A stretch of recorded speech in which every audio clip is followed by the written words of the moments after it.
ഈ പാല് കുടിച്ചിട്ട് വായിക്കും. പിന്നെ കുടിച്ചോളാം മമ്മി. പിന്നെ കുടിക്കണം. ശോഭ ഇത് കൊടുത്തു. ശരിയായിട്ട്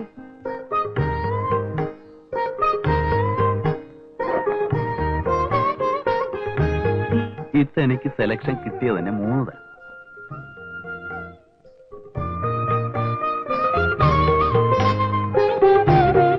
അല്ല, ഇത് എഴുതിക്കൊണ്ടിരിക്കാൻ പോണോ? തീർന്നടി, നീ അഡ്രസ് കൂടെ ഉള്ളൂ. നീ പോയി മോന് പാലെല്ലാം കൊടുത്ത് ആ നൈറ്റ് എല്ലാം എടുത്ത് റെഡിയായിട്ട് വാ. അപ്പൊ ഞാനിത് ശരിയാക്കി വെച്ചേക്കാം.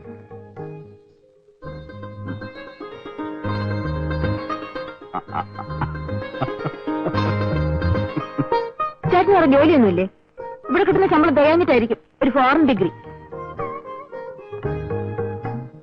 എടി കുരങ്ങേ, ശമ്പളത്തിനാണോടി? ഇതൊക്കെയല്ലേ ഒരു ത്രില്ല്. എഴുതിക്കൊണ്ടിരുന്നു, ഞാൻ കിടക്കാൻ പോവാ. മറ്റാർക്കും ഇല്ലാത്തൊരു ത്രില്ല്. നാളെ ആരുടെ കേസടി? തീർന്നടിവണേ.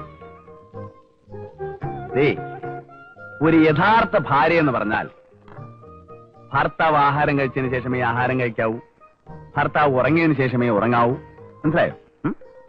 അല്ല, നീ റെഡിയായെന്ന് പറഞ്ഞിട്ട് ഈ മാലയും കമ്മലൊന്നും മാറ്റിയില്ലേ? ആ സമയം കൊണ്ട് ഞാൻ ആ കവർ ഒട്ടിച്ചിട്ട് വരാം. അവിടെ നിൽക്കും. കമ്മല് പ്ലാസ്റ്റിക്, ഞാൻ അഡ്ജസ്റ്റ് ചെയ്തോളാം. എന്നാലും നിന്റെ ഒരു വാശി. ആരാടാ ഈ പാതിരാക്ക് ഫോൺ ചെയ്ത് ഡിസ്റ്റർബ് ചെയ്യുന്നത്?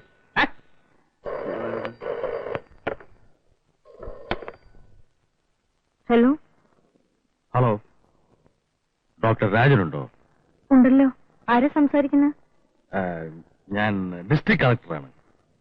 ഒന്ന് കൊടുക്കണം. 1 മിനിറ്റ്. District collector.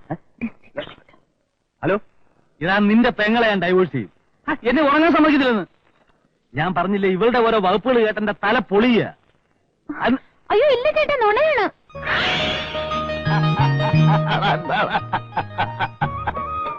ഹലോ, ഉണ്ണേട്ടനാ? നുണയല്ല. എന്താടി? ഇല്ല ചേച്ചി, ചുമ്മാ വട്ടാണ്. വട്ടത്തിന്റെ വീട്ടുകാർക്ക് ചുമ്മാ ഇരിക്കട്ടോ. എടി, ഈ പോസ്റ്റ്മോർട്ടം ഇഞ്ചക്ഷനും ഒക്കെ ആയിട്ട് നടക്കുന്നവർക്ക് നിയമത്തെ കുറിച്ച് വല്ല വിവരമുണ്ടോ? അതെ അതെ, പോസ്റ്റ്മോർട്ടം. എന്താ ഒന്നുകൂടെ പറഞ്ഞേ.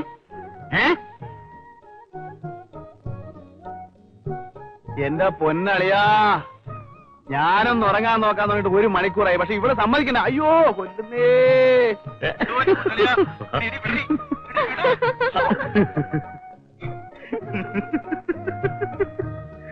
മണി 12 കഴിഞ്ഞല്ലോ, ഉറങ്ങാറായില്ലേ? റിട്ടയർഡ് പോലീസല്ലേ? പാമ്പറ. ഗുഡ് നൈറ്റ് അളിയാ. Good night. Good night.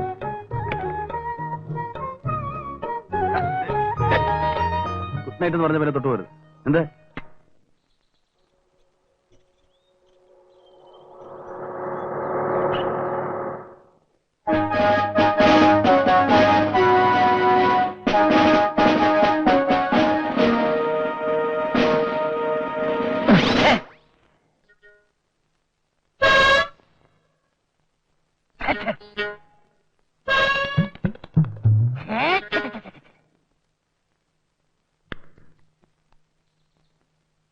Open the door.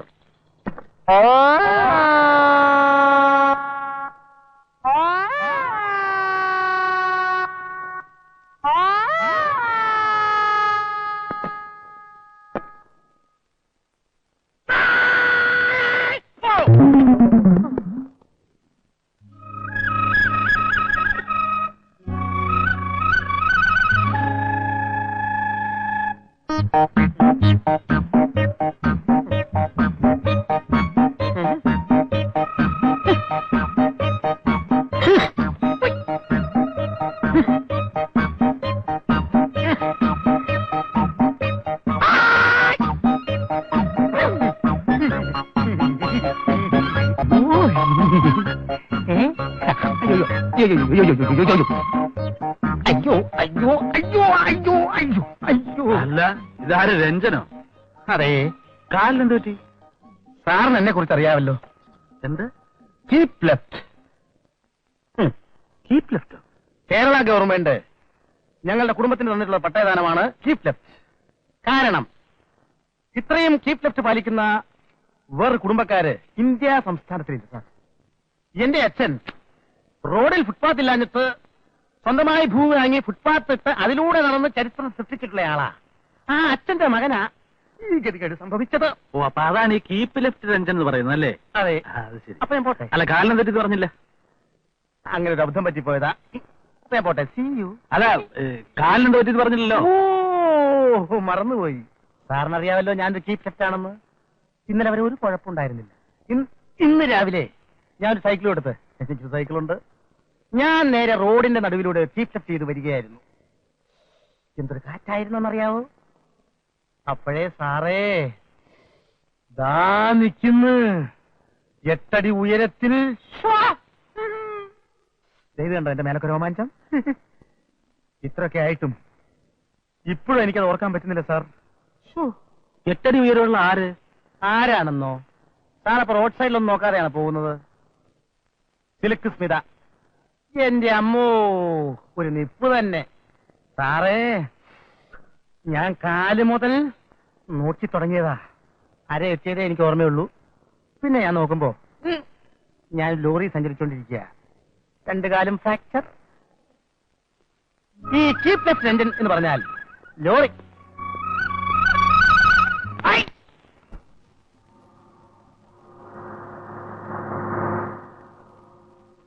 അല്ല, ഇതാര്? ശാന്താമാലിനിയോ? വരുന്നോ?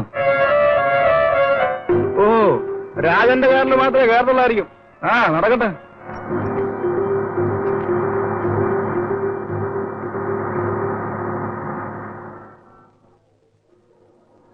ഹായ്. ഹലോ. ആ, സമയമായി. പിന്നെ കാണാം. ആ, അപ്പൊ ഞാൻ വീട്ടിലേക്ക് വരാം.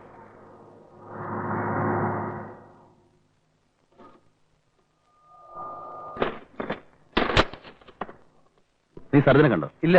എന്താ? ആ എക്സാമിന്റെ കാര്യം ചോദിക്കണ. ആ, റൂമിൽ കാണുമായിരിക്കും. സാർ, എന്താ ശാന്തി? ഇന്ന് രാവിലെ ഡോക്ടർ രവീന്ദ്രൻ എന്നെ അനാവശ്യം പറഞ്ഞു. സാറൊന്ന് വിളിച്ച് സംസാരിക്കണം. തീരെ കൾച്ചർ ഇല്ലാതെയാ പെരുമാറുന്നത്. ശാന്ത പോയിക്കോളൂ.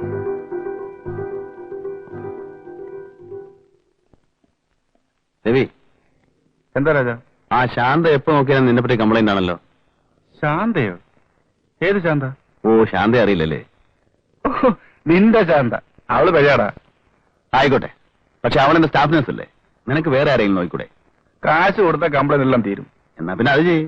നീ നോക്കിക്കോ, അടുത്ത ആഴ്ച ഞാൻ അവളെ പോക്കും. ആ, എന്ത് വേണം ചെയ്യ്. പക്ഷെ ഇനി അവളെ കൊണ്ട് എന്നോട് കംപ്ലൈന്റ് പറയിപ്പിക്കരുത്. ഓ, ഗുഡ് മോർണിംഗ്. Good morning. ഞാൻ സാറിന്റെ മുറിയിലേക്ക് വരികയായിരുന്നു. ആ, എക്സാം 18-ാം തീയതിയാണ്. എത്ര കാൻഡിഡേറ്റ്സ് ഉണ്ടാവും? നമ്മുടെ ഡിസ്ട്രിക്റ്റിൽ നിന്ന് 8 പേരുണ്ട്. ആ.